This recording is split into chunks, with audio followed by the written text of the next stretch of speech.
Hightown is new on Stars, and I, Riley Chow, contributing editor at Gold Derby, am here with star Raymund, who leads as Jackie Quinones, who kind of inserts herself into a murder investigation. Now, she says that she feels that this is her purpose. I think it's in the last episode that is aired at this point where the social worker is saying that maybe she's just kind of occupying herself to avoid facing sobriety. So I'm wondering where you fall on that. What you feel is actually motivating her. Yeah, I mean, I think it's what you were referring to was an answer of mine, which I still stand by. This notion of finding purpose through sobriety and how it coincides with this murder investigation. And somehow she's been avoiding dealing with her pain and her own trauma, her mess. And as she's trying to pare away these layers and figure out what she actually needs to work on, she is able to sort of like redirect it into this murder and tries to find redemption through this investigation. If she can solve this, it kind of gives her some kind of validation or purpose here. Now, from playing this character, what did you learn about alcoholism and how it's dealt with? Alcoholism, is that what you said? Yes. Yeah, I mean, I've learned that it's extremely pervasive, that addiction in all forms is rampant and knows no boundaries. And it's something that unfortunately so many of us experience, whether ourselves or with our family or a loved one. And I've also learned that, you know, Jackie's road to recovery, anyway, the character I play in Hightown, her road to recovery is not a straight road. It's a lot of twists and a lot of turns. There's a few setbacks, some steps backward before we take one forward. So I've learned it's a very personal and gray area in terms of how one gets sober. It's never the same, and it's unique for each person. Now, stepping back a bit, you had done hundreds of episodes of network television, and you left your very steady job, and then after a few months, you were cast in this show. So I'm wondering what the timeline was there, or if you were just feeling kind of uncertain in the months in between. The timeline was, well, I had done a 6-year contract on Chicago Fire, and for years before that, I'd also done various other shows, as you said, a lot of network.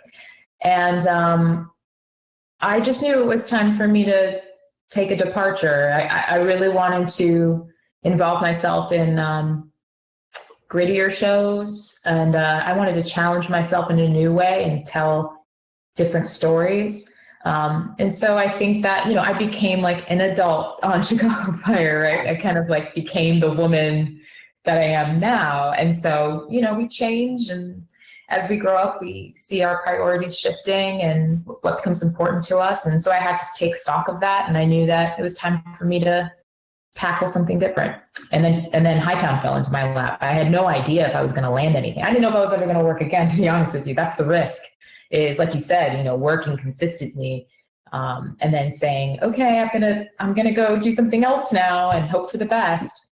It's very risky, but it's worth it. And what was the casting process for this show? And do you know what drew them to you? Yeah, so casting, I only had to do really one audition for the producers. They did call me to bring me in, and I don't know what drew them to me. I mean, the role itself is written as a queer Latina woman, and I am a queer Latina woman in my life, as you see, and I'm very proud of the communities that I am involved in, whether it's my LGBTQ community, whether it's my Latinx community, or whether it's my female sisterhood community. And so that probably had something to do with it. And then also, you know, the audition process was pretty funny, actually. I did my audition, and it was a test, really. So I had a camera and like a full-on Alexa, and we did the whole thing. And I was walking back to my car with the creator, Rebecca Cutter, and one of the executive producers over at Jerry Bruckheimer, whose name is Christiane Reed. And we were walking, and I was getting in my car, and I turned to them and I said, listen, you can hire whoever you want to play this role, but I'm Jackie. And then I was like, right. And I got the call like that night or something. And they said, like, when you said that, that's when we knew you were the one. It was, I don't know what possessed me that day. It was kind of cocky, but it was also like honest. I knew that I was this character, and I don't know, I just followed my heart. So you said it and they believed it. That's great. Now, when I first, when I read the initial reports for the show, it described your character as this hard-partying lesbian.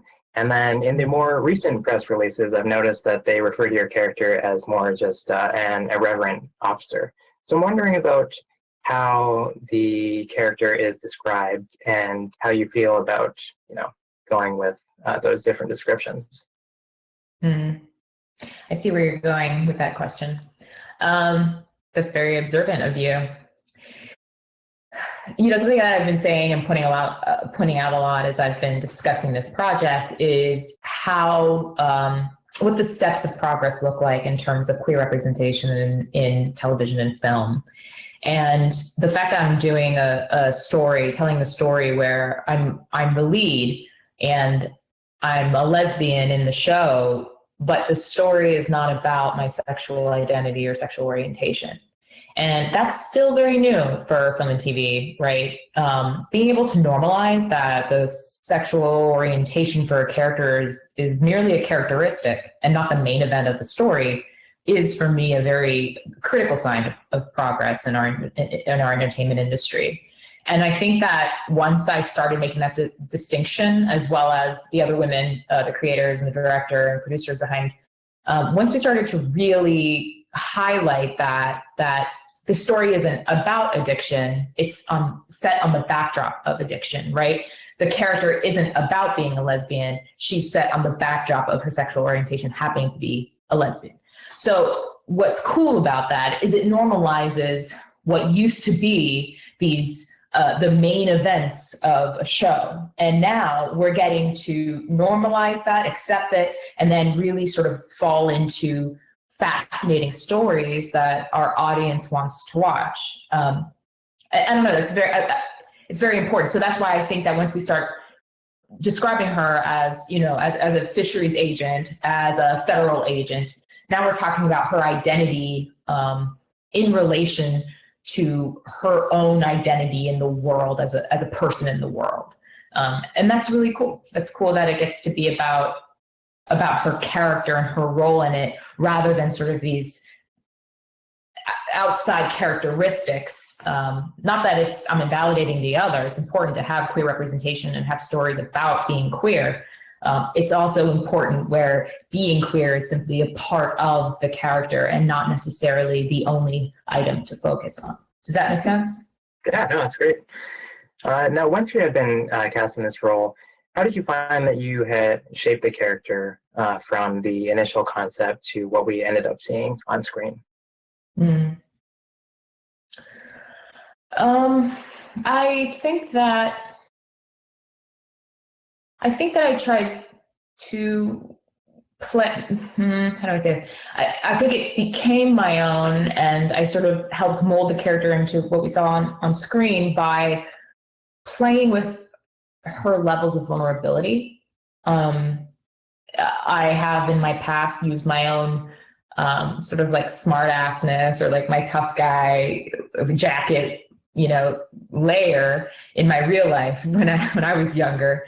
And so sort of tapping back into that and then realizing that it's actually a symbol of somebody who's probably in pain, somebody who's dealing with some sadness, and sort of, navigating both of those lines, sort of oscillating between what it means to have some armor and trying to protect ourselves from the pain of the world, and what it means to let go of that armor and release it and sort of sit in our pain and get messy, allowing ourselves to get messy. So sort of approaching it from that psychology, I think, is probably a big part of how I shaped the character, mostly because that's also been my experience as a person growing up, it's like we sort of, probably like you, we sort of like try different ways of being in the world and sort of see what fits, but also learn what doesn't serve us.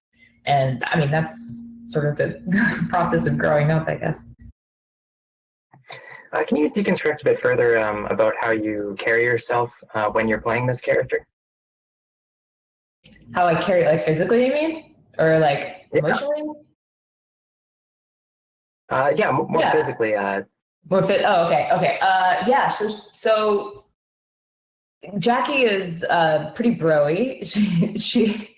She's definitely like, she acts like she's sort of the top, so I feel like physically she's got this, like, she's got these muscles that she doesn't really have. That's how I kind of envision it. And she's in these, like, I was wearing these Timberland boots. Once I found the boots that Jackie lives in, that's sort of what locked me into her. And just like kind of embracing the masculinity of her spirit as well. And so that helps like inform physically how she moves through the world and how she like uses her sort of toughness and cool factor to get girls, to get drugs. So yeah, like physically I found her to be really like chest out, chin up, she looks down a lot because you have to raise yourself to meet her. She's very selfish and entitled in that way. But again, only because it comes from this place of true vulnerability, right? Yeah.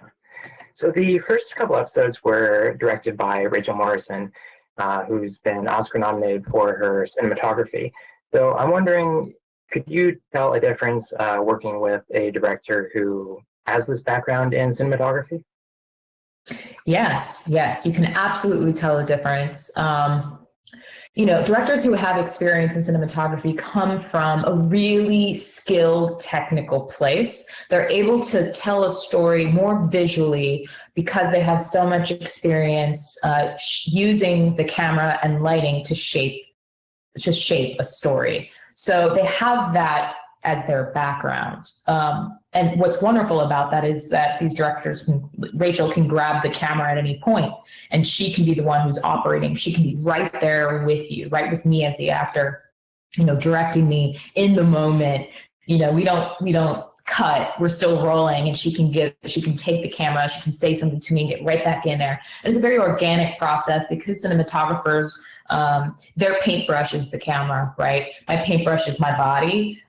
So seeing a cinematographer use the camera in a way where they're technically facile, but then also jiving with the actor in front of them and sort of bouncing off the emotional facility that the actor gives them. It's such a beautiful collaboration. It's the way that it should be, it's just wonderful when you have an artist like Rachel who can do both, get you a girl who can do both. Now, in the last couple of years, you've gotten into directing yourself. You've even directed since you've been on Hightown. So I'm wondering what you're picking up on about directors that are working with you now that you've been on the other side. What am I picking up on directors that have been working with me? I have a lot of experience being directed by a lot of different kinds of directors in different forms, whether it's theater, TV, or film. And in my experience, I'm seeing what I respond to as an actor, and I'm seeing what I do not respond to. And a lot of times you're having more experience with directors who I don't respond to than the ones that I do. So I'm trying to learn from all of them, what works for me as an actor, what serves me and what doesn't. And then putting that away so that when I'm directing actors, recalling that experience.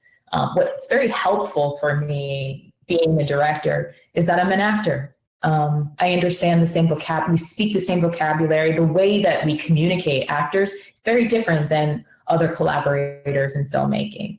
And I'm trained as an actor. So when I can speak the language of an actor, actors feel safe and we're speaking the same language. The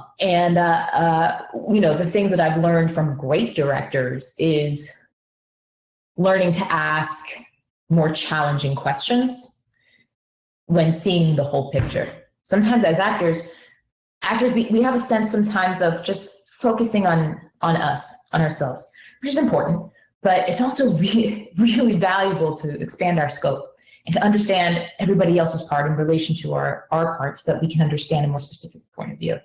And that's kind of what I'm attracted to as a director. I like to shape an entire world, because all of these different characters inform the world that we're living in.